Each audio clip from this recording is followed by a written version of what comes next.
Salut, c'est Serena, bienvenue sur ma chaîne.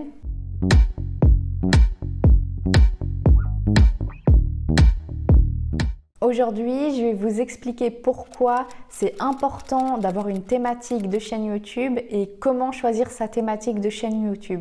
Peut-être que vous aviez déjà créé une chaîne YouTube, que vous aviez fait quelques vidéos et au final vous l'avez abandonnée et puis vous n'avez plus jamais utilisé cette chaîne YouTube.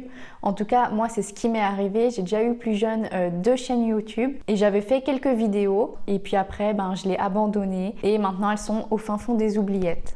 Et pourquoi ça c'est un schéma qui est assez récurrent et qui arrive à beaucoup de créateurs de contenu? C'est généralement en fait quand on n'a pas grand chose à raconter, qu'on n'a pas de talent particulier, que voilà, on ne sait pas trop quoi dire et au final on se lasse très vite et puis on n'a plus rien à proposer aux gens. Alors on peut se dire qu'est-ce qui a changé entre l'époque où j'avais créé 1 et 2 chaînes YouTube que j'ai très vite arrêté et cette chaîne actuelle que ça fait maintenant depuis mi-2021 que j'ai créé cette chaîne et que je continue de poster et que je vois une belle croissance en fait, que ça soit en termes d'abonnés, de vues, d'engagement. Alors qu'est-ce qui a changé entre l'époque où j'avais créé des chaînes qui n'ont pas fonctionné et que j'ai très vite arrêté et celle-ci? C'est tout simplement qu'en fait j'ai choisi ma thématique, j'ai choisi ma niche et c'est-à-dire que je parle d'une thématique en particulier sur cette chaîne et que je m'en éloigne pas trop. Alors là, on va voir 2 aspects de pourquoi c'est important de choisir sa thématique de chaîne YouTube. Donc, je vais traiter un premier aspect qui va être pour vous, pourquoi c'est important pour vous d'avoir votre thématique et aussi pourquoi c'est important pour les potentiels futurs abonnés que vous ayez une thématique de chaîne YouTube. Alors, pour vous, tout d'abord, pourquoi c'est important que vous vous spécialisez dans quelque chose? Premièrement, c'est important si vous êtes timide ou mal à l'aise, comme moi par exemple, parce que quand on crée une chaîne YouTube à thématique, c'est pas forcément nous qui nous mettons en scène directement. Je vous propose pas du contenu trop personnel à filmer, je vous propose pas des routines, du lifestyle ou des vlogs où je vous raconte pas vraiment ma vie.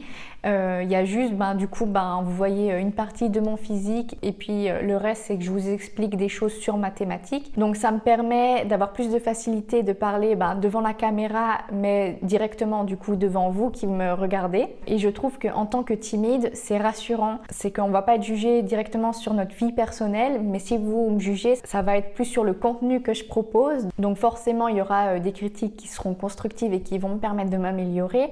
Après, il y aura toujours des gens qui sont là pour être juste méchants et pas forcément apporter des critiques constructives. Mais ça, maintenant, j'ai assez de recul pour l'accepter et le comprendre et puis juste pas le prendre trop personnellement.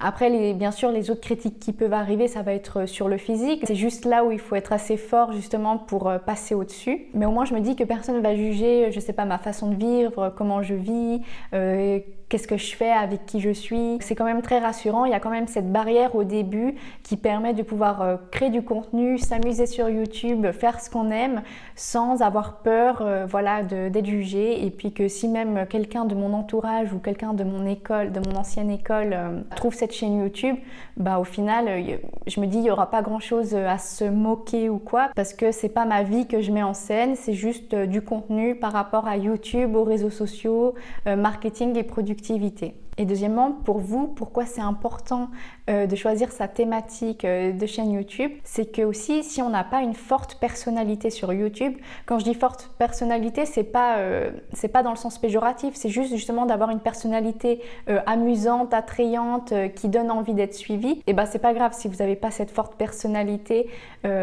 sur YouTube, vous pourrez quand même percer, faire des vues, tout ce que vous voulez si vous avez votre thématique et que vous proposez du contenu de qualité. Parce qu'aujourd'hui, c'est très très difficile pour un créateur de contenu lifestyle qui fait des vlogs ou des vidéos qui traitent directement de lui. C'est très difficile si on n'a pas une forte personnalité, alors que si on a une personnalité très attrayante, très fun ou qui sort un peu du commun, cette personne arrivera plus facilement à faire des vues, elle captera beaucoup plus vite une audience et elle aura plus vite des abonnés. Alors que si vous êtes justement timide, que vous vous cachez un peu derrière l'écran, les gens vont avoir du mal à vous connaître, à vous percevoir et ça sera plus difficile pour vous justement d'avoir ces premiers abonnés. Et à présent, je vais vous dire pourquoi c'est important d'avoir sa thématique de chaîne YouTube pour les autres, donc pour les utilisateurs directement. C'est qu'au fur et à mesure du temps que vous allez proposer du contenu spécialisé d'une thématique, et votre chaîne elle va avoir beaucoup de vidéos à ce sujet.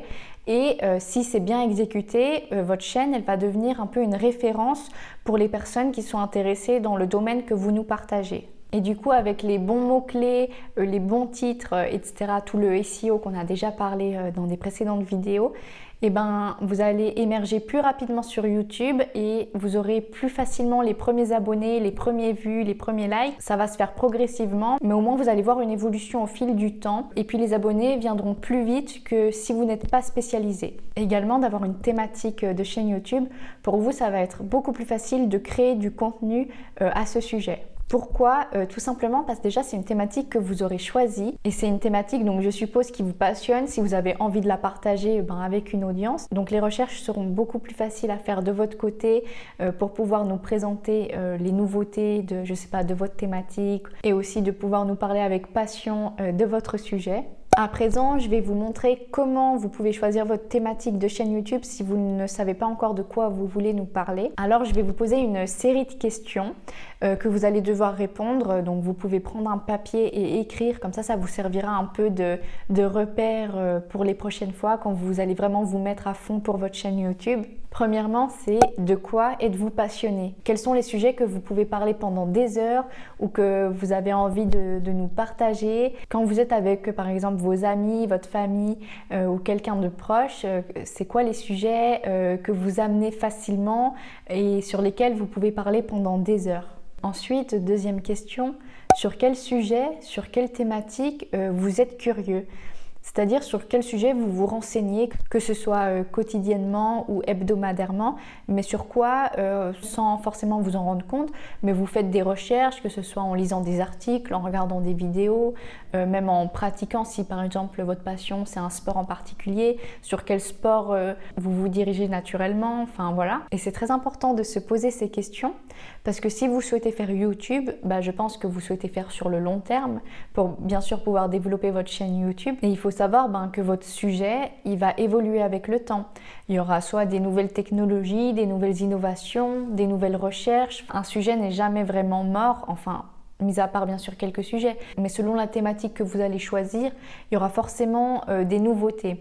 Donc, si je vous ai demandé sur quoi vous êtes curieux, ça veut dire potentiellement sur quoi vous allez continuer de vous renseigner tout au long de votre carrière YouTube, par exemple. Et le fait d'effectuer ces recherches et de rester toujours à l'affût sur les nouvelles tendances et tout ce qui arrive autour de votre thématique, ça s'appelle de la veille. Donc, la veille en marketing, justement, c'est le fait de se renseigner sur quelque chose en particulier pour qu'on puisse rester en fait à l'affût des nouvelles tendances, des nouvelles technologies et pour pouvoir les proposer nous aussi. À présent, je vais vous donner quelques exemples. Donc, si vous vous êtes rendu compte que voilà, je sais pas, votre passion, c'est l'équitation, c'est les chevaux, vous faites de l'équitation, c'est quelque chose, je sais pas, vous regardez des documentaires sur, je sais pas, le bien-être des chevaux, voilà, déjà ça peut être une bonne idée de thématique de chaîne YouTube.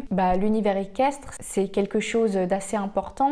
Il y a énormément de gens qui sont attachés à cette thématique. Donc, si vous vous spécialisez là-dedans, vous allez attirer des personnes qui cherchent des informations sur l'univers équestre, l'équitation. Et au début, on peut penser, qu'est-ce que je vais bien pouvoir dire sur l'équitation? Après, je sais pas, j'en ai jamais fait, donc je connais pas du tout cet univers.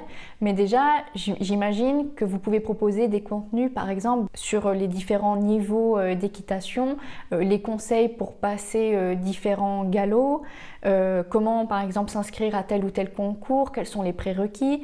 Également en termes de matériel, qu'est-ce que vous conseillez par exemple à un débutant en termes de matériel pour le cheval mais aussi pour vous. Après aussi peut-être rentrer dans des choses plus spécifiques, je sais pas, par rapport aux chevaux ou à l'équitation.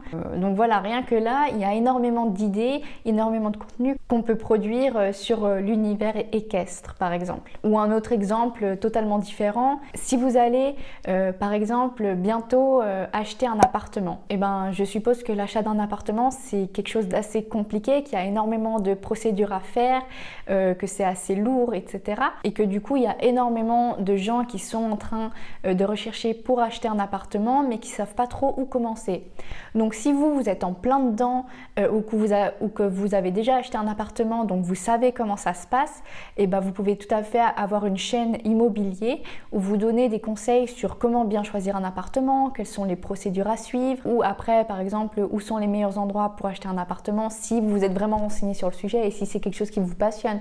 Si c'est juste que vous avez fait un achat et puis c'est tout, après vous ne voulez plus entendre parler d'immobilier parce que ça vous a traumatisé, bien sûr ne le faites pas là-dessus, mais c'était un exemple pour les gens qui veulent investir dans l'immobilier par exemple. Du coup j'espère que cette vidéo elle aura pu un peu vous éclairer sur comment choisir sa thématique de chaîne YouTube et pourquoi c'était important d'en choisir une, même si je le répète souvent dans les vidéos. J'espère que ce contenu vous aura plu. Je vous remercie d'être resté jusqu'au bout et je vous dis à bientôt.